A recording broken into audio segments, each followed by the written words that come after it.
Nasemva kwesiphithiphithi. Papa no. Ulapho Yesu sebemkhomile. Jesu bamthakisile. Alapho abantu akhonye kunye nabo. Bathakisile.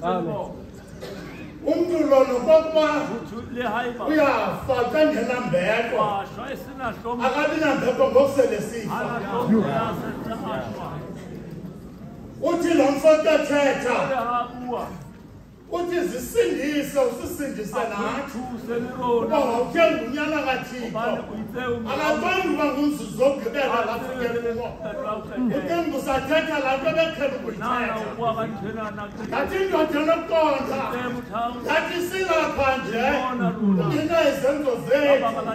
Sibethelwa zona. Unowuthetha naye. Akenzanga nto namhlanje. Inkosi yodolo ngabelana.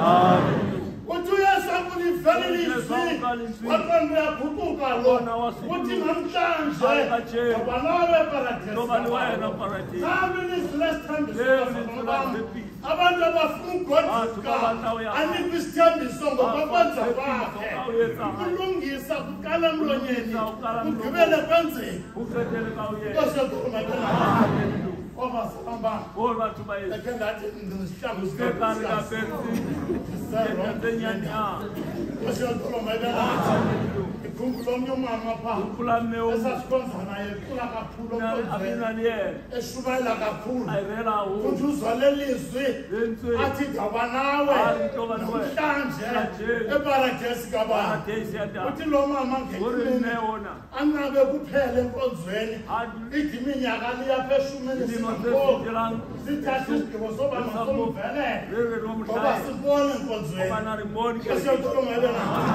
Asifika umamulele ndawonye uyathetha umuntu uphilile umzafile Nkosi yodala sithi singelangeni ngimphela ngimama ngapha kwenzeka ngaba ke wathi unkawule ngicela uxolo abathana sasiphila ngama-apile baphumama owayenomntana omnyantombazana lo mntana wafunda ngemali yama-apile wanesidala bomntana engekho nje kungenxa yethu Nkosi yodolo mayibelana ithetha ngelizwi likaThixo esithi umbhali namhlanje ngoba nawe paradesi kuthethwa ngabalungileyo bazalwane bam nabenza okulungileyo phambi kwaThixo umntu ngokwakhe uzawuzivalela indlela yokuthuthuka nali ilizwi lesithembiso nathi uba sifuna uba nayo sawuzokuhle athi xa ithetha kwincwadi yokugqibela izicelo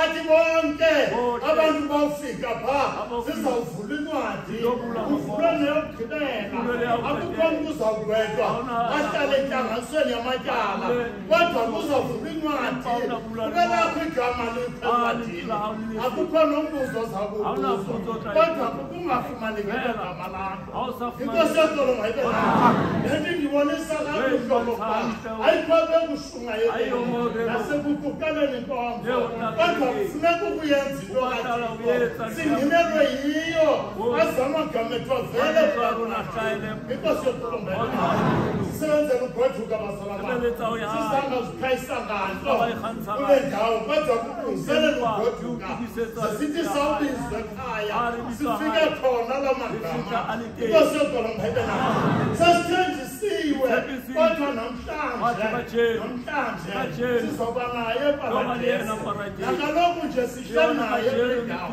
usimamele usijongile nokuthembeka nokunyaniseka kwethu ngegama lenkosi